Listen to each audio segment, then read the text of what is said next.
My mother asked me who I would choose to marry. This time, I didn't choose Diego. Instead, I chose his uncle, Oliver. My mother looked puzzled. After all, everyone in Jingbei knew that Diego and I were childhood sweethearts. I had followed him around for 10 years and openly declared that I would never marry anyone but him. I forced a bitter smile as memories from my past life resurfaced. After Diego and I got married, he never touched me. I once thought he had a condition too embarrassing to talk about, so I tried my best to cover for him. It wasn't until our golden wedding anniversary that I accidentally entered the secret room he never allowed anyone to step into. Inside, the walls were densely covered with photos of my cousin. Only then did I realize that he wasn't asexual, he simply didn't love me. Since that's the case, in this life, I chose to fulfill their wishes. But later, as I walked down the aisle in my wedding dress to marry his uncle, Diego suddenly turned pale and completely lost his mind.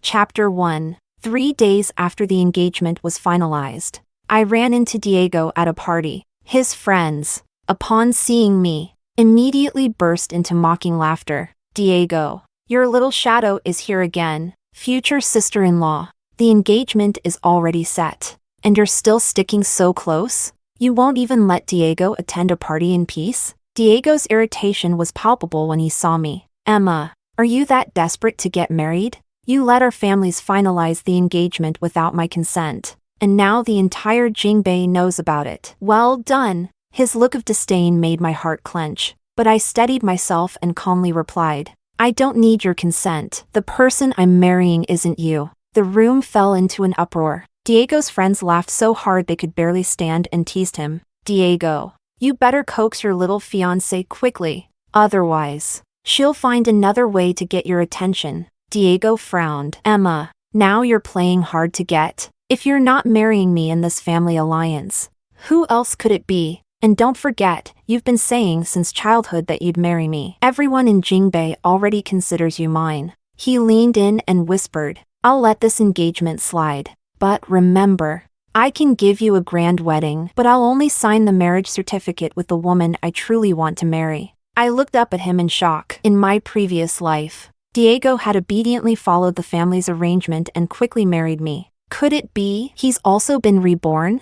Before I could analyze his expression further, my cousin Helen arrived at the party. Seeing Diego and me together, tears welled up in her eyes. Emma, Diego, I heard you're getting married soon. I didn't bring any gifts, but I wish you both happiness. Before finishing, Helen ran out crying. Look what you've done. Diego glared at me and immediately chased after her without looking back. Chapter 2. When they returned, their fingers were tightly intertwined. Helen's lips were swollen and red, and there was a conspicuous hickey on Diego's neck. Everyone looked at me with smug faces, as if waiting for me to explode. In the past, I would have caused a scene if I saw another woman getting close to Diego. I would have clung to him, demanding his attention. Diego placed Helen protectively behind him, his expression also seeming to anticipate my reaction. But after a few minutes of silence, I didn't respond at all. Diego seemed surprised but soon sneered.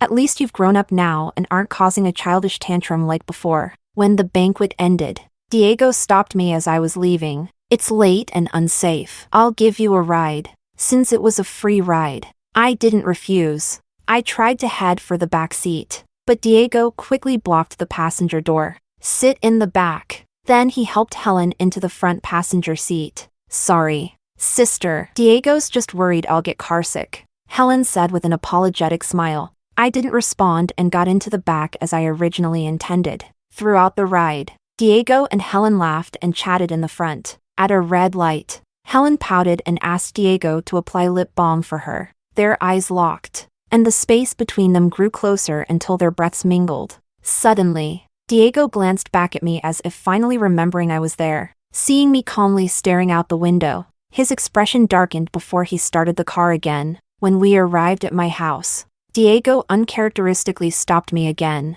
He shoved a bracelet into my hand, his tone condescending. Enough with the act. It's pathetic. Take this bracelet as your engagement gift. As long as you behave, I'll give you a grand wedding, at least in name. Everyone in Jingbei will think you're my wife. I looked up at him and asked, Who are you going to register the marriage with? Helen? Diego's face twisted in anger, but there was an unmistakable hint of smugness. I knew you were pretending all along. I'm warning you, don't you dare leak a word about this to our parents. Helen is kind and fragile. She doesn't have your manipulative schemes. If you hurt her, don't blame me for canceling the wedding altogether. I smiled. Clearly, he was too much of a coward to tell his family the truth. Yet somehow, I was the villain in his narrative. I didn't respond further and turned to leave. As soon as I stepped inside, I received a video message from Helen. In the video, Diego was carefully putting a necklace around her neck.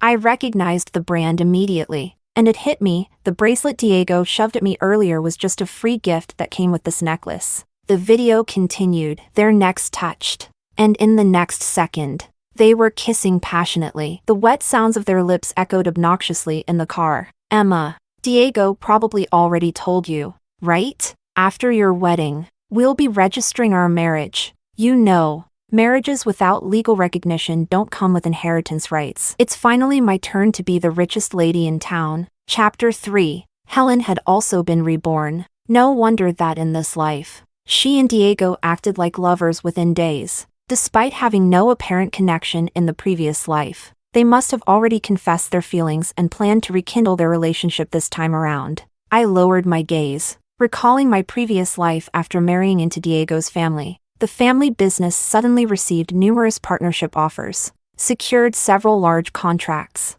and its assets soared, quickly becoming the wealthiest in Jingbei. The elders believed I brought good fortune and treated me exceptionally well. Despite Diego's cold demeanor, I had convinced myself I was happy until I discovered those photos. My mother entered my room and informed me that Oliver would return from abroad in 5 days. I was a bit surprised. In my previous life, Diego's uncle had never married. I didn't expect this arranged marriage to proceed so smoothly. I only vaguely remembered him as a kind and dependable older brother. Marrying him felt far safer than marrying anyone else. The next day, I arrived early at my fashion design studio to modify my wedding dress design. Ever since studying fashion design in college, I had been working on my dream wedding dress. Back then, I had envisioned marrying Diego, so everything reflected his preferences. He never allowed me to include patterns I liked. This time, I could finally wear a dress I truly loved to marry someone else. A few days later, I finished the modifications and went to the break room for some rest. While scrolling through my phone, I saw Helen's social media post. In the photos, my newly modified wedding dress had been cut short into a mini dress. She wore it while dancing intimately with Diego. Diego knew I needed a dress, so he sent this one over. I feel so pampered.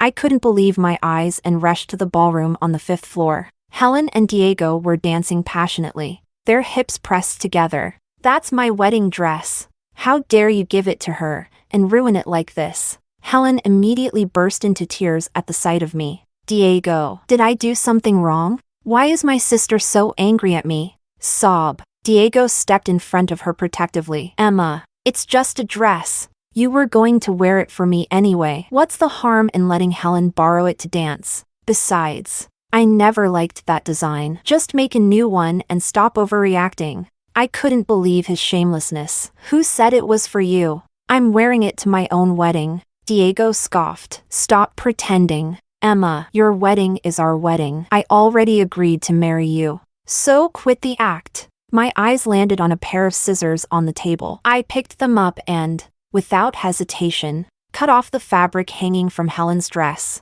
Diego, since you're so confident, watch this. I won't take back anything tainted, be it a dress or a person. Diego froze, shocked by my determination. In the past, no matter how upset I got, it was always in a playful, clingy manner. He had never seen me act so decisively. He instinctively reached out to stop me, but Helen cried even louder. Diego, my leg. I think it's scratched. It hurts so much, but don't worry about me. Just go after my sister. It's all my fault. Diego hesitated for a moment, then sneered at my retreating figure. Leave her alone. A jealous woman like that needs to be taught a lesson and reflect on her actions. Chapter 4. I looked at the torn threads of the wedding dress in my hand, silently wiping away my tears.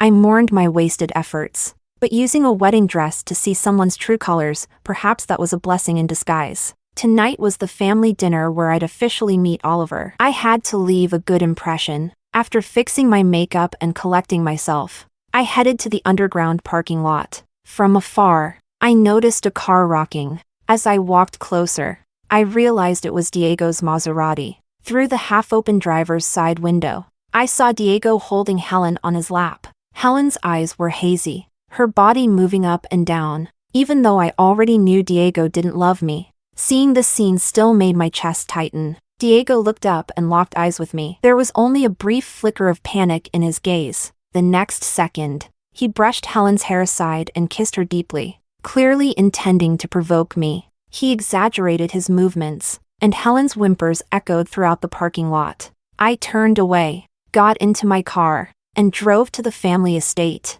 On the way, I picked up a tie I'd bought as a gift for Oliver. When I arrived, Diego showed up at the same time. As he opened his car door, I saw used condoms scattered on the front passenger seat. Seeing the gift in my hand, Diego's momentary embarrassment quickly shifted into smugness. Got me a gift? Let me see. I hurriedly hid it behind my back. It's not for you. Diego smirked, clearly not bothered. Blowing out a cloud of smoke, he said, "You saw what happened in the parking lot. I know you like me and can't live without me. But I've already told you, I'll give you the wedding. But Helen and I will register our marriage. Honestly, she's the one making the real sacrifice. In the future, she'll occasionally stay in the house we're supposed to share. You'll need to get used to it. I'm doing this for your own good." Even though I'd already given up marrying him, I hadn't expected him to be so shameless. I turned to leave, but he grabbed my arm and added, "My uncle will be at tonight's dinner. Our family relies on him. So this is an important event. I'm giving you enough respect by letting you attend. If the elders ask about our marriage registration, just say it's done. Oh, and about you scratching Helen this afternoon, be sure to apologize after the dinner. Otherwise, until the wedding is official, I can still back out anytime." Diego finished speaking and walked into the family dining room. I let out a deep sigh. It was fine, he'd soon find out exactly who I planned to marry. When I entered the dining room, Oliver hadn't arrived yet, but the other elders were already seated. I deliberately avoided Diego and sat in another seat, leaving a spot next to me for Oliver. Diego frowned, stood up, and moved to sit beside me. "Stop acting up. I already saved you a seat, and now you're just playing games." Annoyed, I was about to tell him the seat was for his uncle when a tall figure appeared at the door. Oliver entered, wearing a custom-tailored suit, exuding elegance as he walked in. Chapter 5. After so many years, Oliver had grown more mature than I remembered. His every movement exuded elegance and authority. Everyone stood up as he entered the room. Over the years, Oliver had expanded his business abroad, and even the Jingbei headquarters depended heavily on his influence. All eyes turned to him, but his gaze only met mine. Seeing Diego beside me, a flicker of darkness passed through Oliver's eyes. I was about to explain, but Diego suddenly took a phone call and said he needed to step outside. Feeling slightly uneasy, I glanced at Oliver and saw him stride forward. In the next second, he sat down in the seat Diego had occupied moments before. "Everyone must be hungry waiting for me. Let's start eating," he said, motioning for me to sit beside him. Then he began peeling shrimp for me. I tried to explain. "Diego just sat here earlier. No worries. Eat first," he said. He continued to serve me, carefully choosing dishes I liked. Soon, shrimp shells piled up on my plate, and fish fillets were deboned to perfection. His attention to detail was overwhelming. My cheeks puffed as I ate. But suddenly the dining room door opened, and Helen's overly cheerful voice rang out. "Hello, uncles and aunties." The family's expressions darkened upon seeing her. Helen was my uncle's illegitimate daughter and had never been accepted by Jingbei's elite circle. Were it not for my family's status, she wouldn't even have the right to show up at such events. Diego's father scowled and snapped at him. "Why did you bring an outsider to such an important family dinner?" Helen's eyes reddened as she hid pitifully behind Diego. Diego, visibly distressed, shielded Helen and said, "Helen is Emma's sister. which makes her my sister too. She's family. Why can't she attend our family dinner? After speaking, Diego noticed that Oliver had taken the seat next to me. His expression darkened immediately, though he didn't dare say anything. Seeing Oliver serve me food and soup, Diego's face turned even gloomier. Suddenly, my phone vibrated. It was a message from Diego. What's this about? Are you teaming up with my uncle to provoke me just because I brought Helen? I flipped my phone face down, ignoring him. Diego, seated across from me, looked like he was about to explode. His eyes bore into me as though they could pierce through. At that moment, Diego's father raised his glass and spoke. The big event in our family has been the talk of Jingbei. Tonight's dinner is to finalize the plans.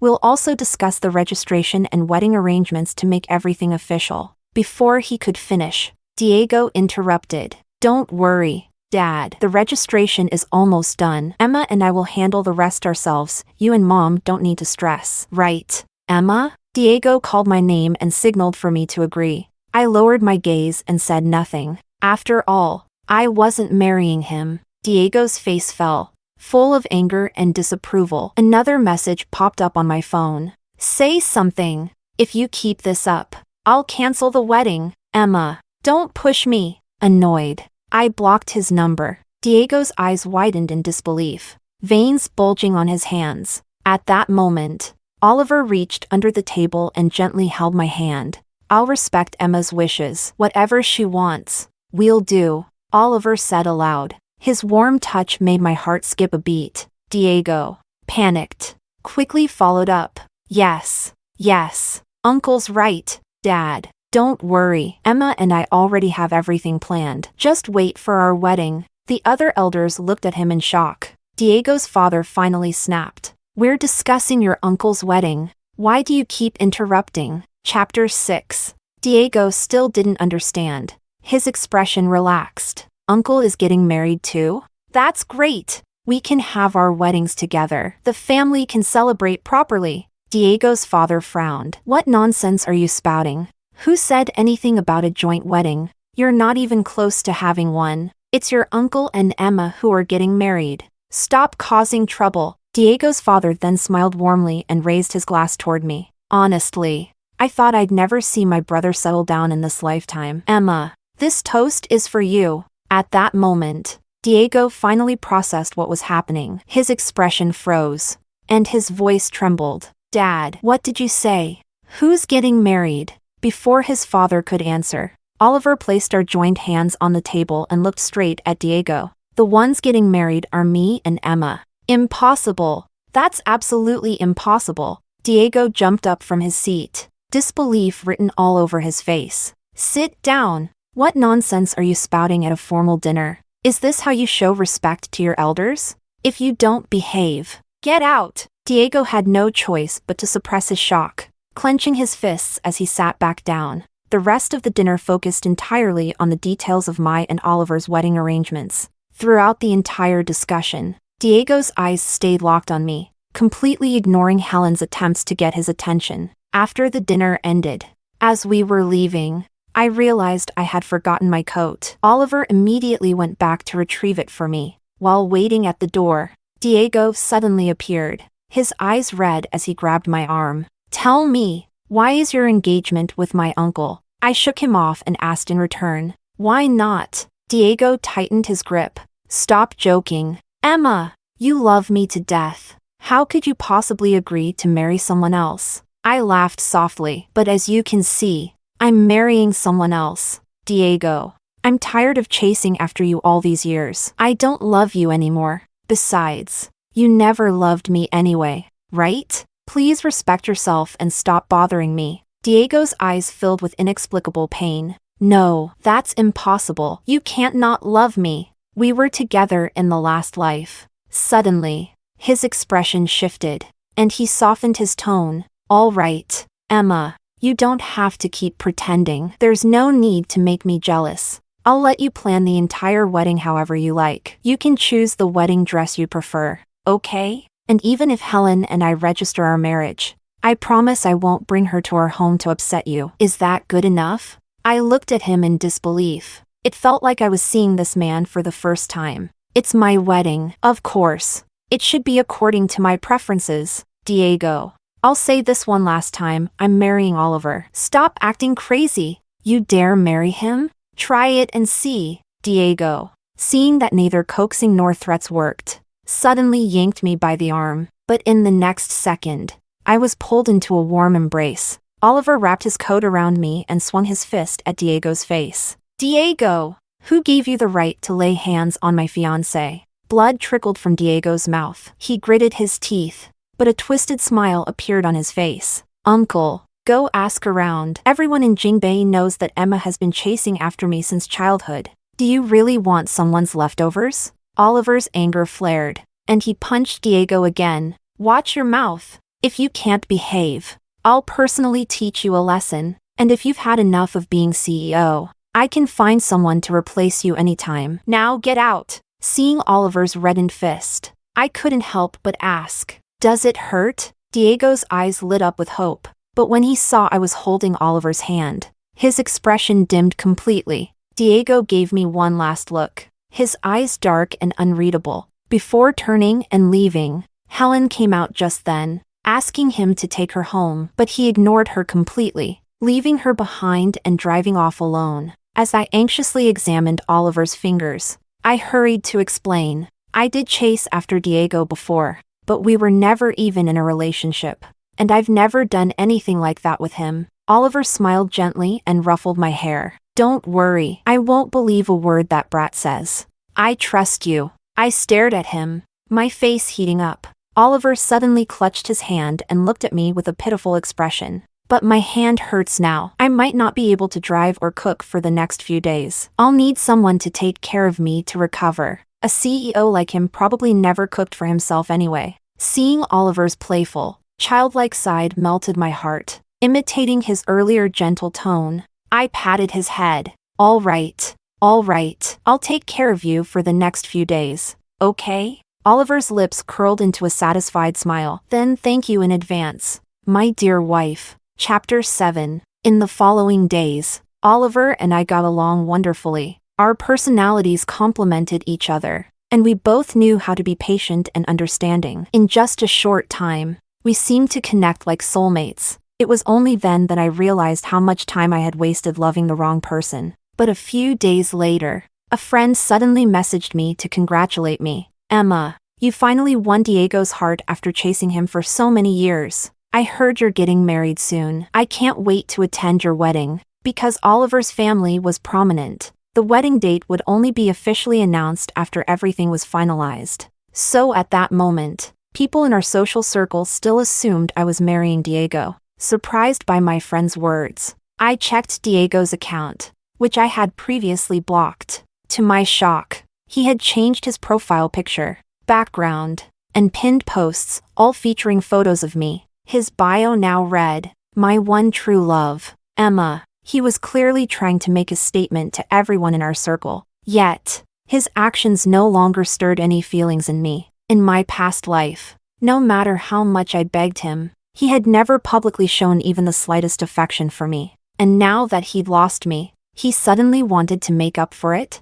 Diego's so-called love felt cheap and worthless. That afternoon, I joined my team for a casual lunch in the company cafeteria. Midway through the meal, Helen stormed in and started shouting at me. Emma, what spell did you cast on Diego? Why is he suddenly so obsessed with you again? He even said he wants to cancel our marriage registration. Why? Why is it that even in this lifetime, I still can't beat you? Go to hell. Emma, just die already. The next second, Helen grabbed someone's bowl of hot soup and tried to throw it at me. Before I could react, a figure stepped in front of me. It was Diego. He forced a casual smile at me and took the scalding soup directly on his back. Once he was sure I wasn't hurt, Diego turned around with a dark, furious expression and glared at Helen. How dare you cause a scene in front of Emma? You tried to hurt her. Are you out of your mind? He shoved Helen hard, and she fell heavily to the ground. Moments later, blood began to seep from beneath her. Everyone stared in shock, covering their mouths. Oh my God, look at all that blood. Could it be a miscarriage? Helen looked down in horror and began wailing, pointing at Diego in rage. You You killed our baby? Diego froze in panic, but instead of addressing her, he immediately turned back to me and explained, "No, Emma, you saw my car that day. There were condoms all over the passenger seat. She couldn't possibly be pregnant with my child. She's a promiscuous liar. She must have slept with someone else and gotten pregnant. That baby couldn't possibly be mine." I shook off his hand, unable to comprehend how he had become like this. "You think using protection makes you clean? Diego, stop disgusting me. I'll pay you back for the medical expenses. But I'm not interested in hearing anything else you have to say." I turned to leave, and Diego tried to follow me, but Helen clung to him desperately. Later,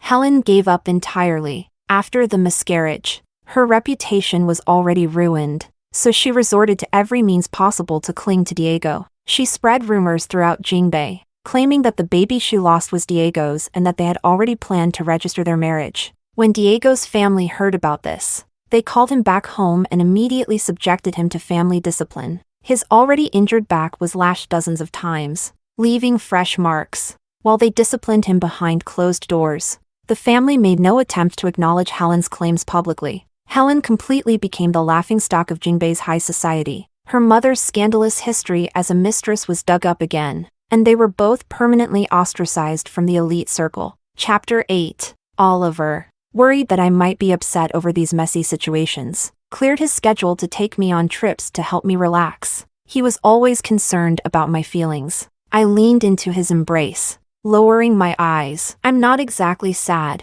just regretful. I can't believe I once loved someone like that and wasted so much precious time." He held me close, kissing my forehead gently. "Don't worry, with me here, I'll fill all your future days with happiness." On the night of my birthday, Oliver reserved the garden restaurant at the city square. I thought it was just for a simple celebration. But then, the giant screens on the opposite building suddenly lit up with the words, "Emma, will you marry me?" Hundreds of drones danced in the night sky, forming hearts, rings, Cupid's arrows, and other symbols of love. Oliver knelt before me, holding a ring. His friends emerged from hidden corners, clapping and cheering. Taking a deep breath, Oliver gazed at me with sincerity. "Emma, our engagement started as a family arrangement, but today I want to ask you personally. Miss Emma, will you marry me?" Tears welled up in my eyes as I nodded firmly. "I will, Mr. Oliver." I extended my hand, and Oliver slipped the ring onto my finger. Under the starlit sky and surrounded by blessings from friends, we shared a passionate kiss, completely immersed in each other. Soon, the day of our official wedding arrived. The wedding was grand, with every detail arranged to my liking. Oliver even had the wedding dress custom made based on my design. With Oliver's meticulous planning, there wasn't a single flaw in our wedding. When we reached the moment to exchange rings, Diego, who was supposed to be resting at home due to his injuries, suddenly barged into the ceremony. "Emma, you can't marry him." Diego's father flew into a rage, immediately ordering the security guards to seize him. He pointed at Diego and yelled, "You ungrateful brat! How dare you cause trouble at your uncle's wedding? If you don't leave right now, you can forget about your position as president." For the first time, Diego openly defied his father.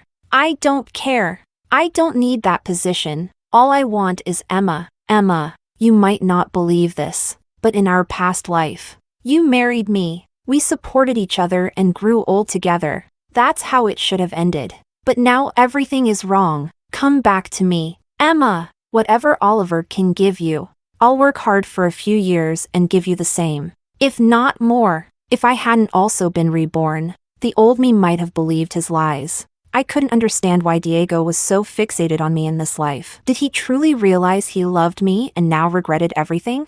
But no matter the reason, it no longer mattered to me. I looked him straight in the eye and said, word by word, "Diego, what you think means nothing to me now. If you still don't get it, let me make it clear. I, Emma, love Oliver now, and I'll only ever love him in this life. From now on, I will regard you as a nephew, just like Oliver does. I hope you can show me the same respect and address me as Aunt Emma when we meet." After speaking, I turned to Oliver, and we exchanged rings, right in front of Diego. I leaned in and kissed Oliver's lips, sealing my vow for a lifetime. Diego stared at us, unable to utter another word. His wounds, worsened by his erratic movements, reopened, and he collapsed to the ground, unconscious from blood loss. Chapter 9. After Oliver and I officially got married, Diego still didn't stop causing trouble. He fought with his family and left the family business, determined to start his own company. He kept saying that one day he would surpass Oliver and win me back. Unfortunately, without the family's resources and support, Diego's mediocre abilities were exposed, and he repeatedly failed in his ventures. Over time, even his family stopped acknowledging his existence. Meanwhile, Oliver shifted his focus entirely to domestic business after our marriage. With his vast overseas connections, he quickly secured a foothold in Jingbei and led the C family to the top, surpassing the long-established wealthy families. One day, I suddenly asked him, "What would you have done if you hadn't married me in this life?" A flicker of vulnerability and sadness passed through his eyes. "Darling, let me tell you a story first. 10 years ago, I happened to return to Jingbei to attend a debutante's coming-of-age party. At the banquet, some young ladies had an argument and accidentally spilled red wine on a little girl. The little girl's pristine white dress was ruined, and she burst into tears. Despite it being her big day, the debutante wasn't upset that her party had been interrupted. Instead, she rushed to her study, grabbed paint and brushes, and came back excitedly. She comforted the little girl while skillfully painting over the stains, turning them into a beautiful rose design. The little girl was delighted with her new dress, and I completely fell for the debutante who was as vibrant and clever as a rose. Sadly, that young lady already had someone she liked, and she was so passionate and brave. Even though I loved her, I genuinely wished for her to have the happiness she desired. Hearing this familiar story, my eyes blurred with tears. I buried myself in his arms, and he gently kissed my tears away. "So about your question earlier," he continued softly, "I've thought about it countless times over the past 10 years. If I hadn't been able to marry you, I would have resigned myself to living a lonely life. I'd stay abroad and focus on my work, sending every possible business opportunity in order to the lucky man who married you, so you could live a life of comfort and happiness." At that moment, I finally understood. It wasn't because I had some kind of lucky wife fortune, it was because Oliver had spent every lifetime silently protecting me with all his heart. I hugged him tightly and then leaned in to kiss him. "Oliver, let's have a baby, and when they grow up, we'll design lots of little dresses and clothes for them, okay?" He smiled, nodded, and held me tightly, as if he wanted to merge me into his soul completely.